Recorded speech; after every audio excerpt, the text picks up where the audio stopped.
How does a young person become more independent and yet maintain the right kind of values in life so a parent feels like they've succeeded?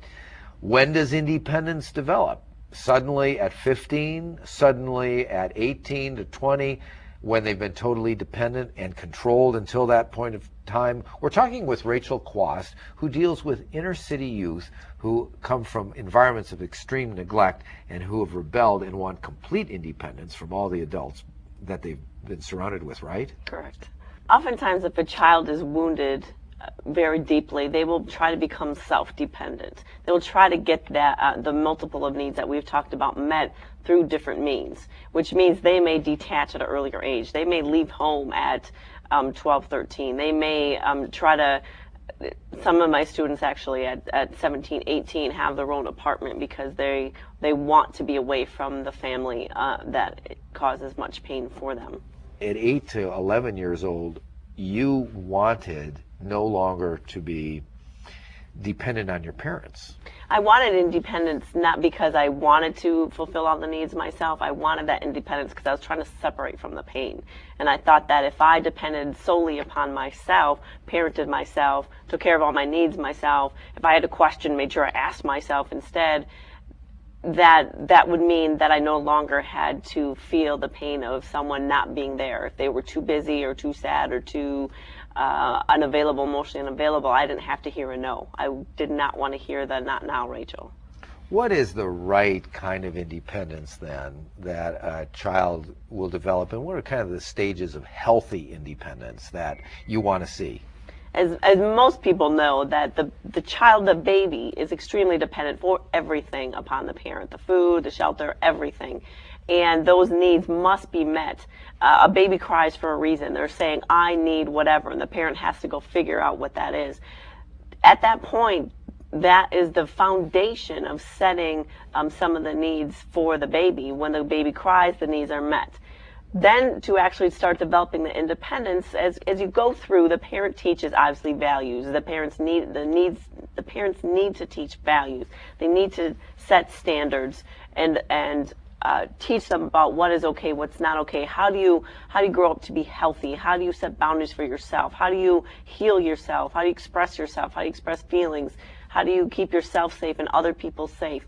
As the parents teach, then the children are wonderful, wonderful sponges. They just glean that information, and then they will do what the parent most often teaches them if they're taught certain things with love. And as the child grows, it is very important for the parent to give that child independence, little by little, not just set the child free, be like, right, now you're 8, good luck, but to little by little say, I've taught you this, here's your choices. And as they grow older, especially in the teenage years, it's extremely important to be able to give that teenager some freedoms, some choices, to say, here is a decision that you need to make, son or daughter, go make that decision. And then if the child makes a wrong decision, they can go back to the family of origin and say, you know what, that didn't work out so hot. And so they can talk about that in the family environment rather than when they're out of the house and now they've made decisions and they don't even want their parents' advice. So it's very important that they give that independence little by little as they grow.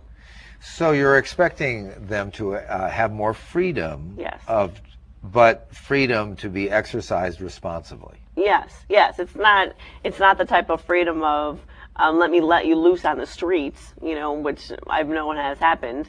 Let them run the streets, do what they want. If they want, it's their own life. Let them, if I could count the numerous times that I've heard, they're just going to do it anyway. My teens say that all the time, that, I'm going to let my son or daughter have sex. I'm going to let them smoke because, you know what, they're just going to do it anyway. And inside I'm thinking in my head, no, you have to teach them boundaries within restraint. So you don't just let them go free.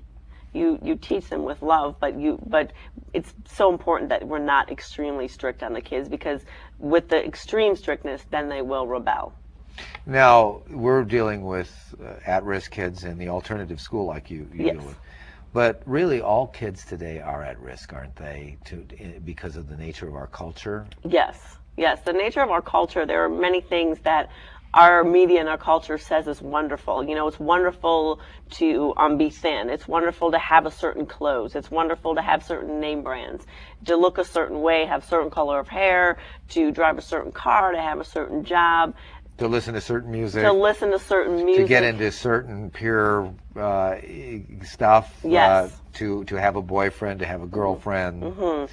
To experiment for fun with drugs or whatever. Yes, they're being indoctrinated. So yes, it is very much so an environment that is not as safe for our kids. And so all kids are at risk, whether rich or poor. Or yes. We've gone through 6 basic needs. Yes. We've talked about the need for trust, and when they learn to trust a trustworthy adult, how secure that is. You talked about how secure in security, safety was absolutely essential. How intimacy, how esteem, how control, growing sense of personal control is important for a kid, and now independence. If a child really does have the boundaries, has the teaching, has a sense God exists, and is confident, is there any reason why you should doubt whether they'll do well as an adult? That's very important, is the child knows that the parent has confidence in them. And any person will live up to the expectations that are given to them. And so if the parent expects them to do well with the things that you had mentioned, they will do well. They will fulfill. And then we want to please. We are made, all people, adults, children, we are made to want to please and to help and to serve and to do right. And if the parent gives all those things and expects well, the child will do well. Thanks so much again, Rachel. You're welcome. And I hope to have you back from Milwaukee, Wisconsin. My pleasure.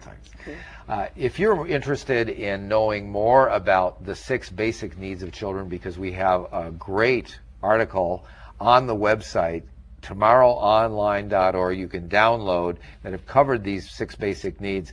Just go there and you'll be able to watch this television program as well as many others and get a lot of information. Also, ask for your free subscription to the Good News magazine, which deals with topics like this all the time. You'll see an ad for that. Also, do ask for the free booklets that you'll see there on a variety of topics if you're interested. Email us if you have any specific questions, and we'll see you again on Tomorrow Next Time.